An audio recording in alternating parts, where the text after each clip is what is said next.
Okay, we have an Arcoaire commercial unit that just fired up.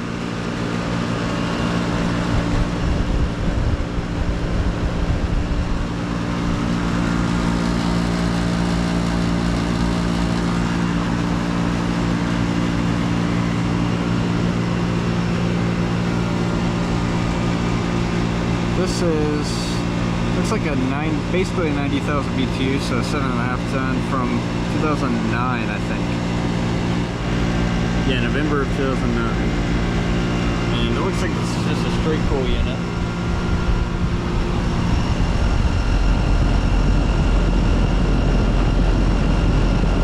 It's got a big Copeland scroll compressor. I'm not sure if it has just one or two.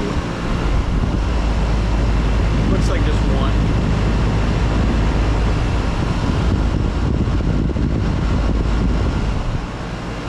Fan motor on this side. Looks like this one might have a replacement fan motor.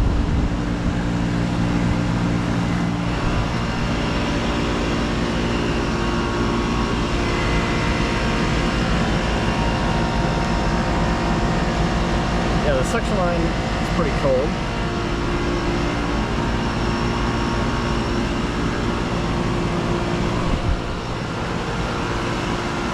Alright. I guess over and out.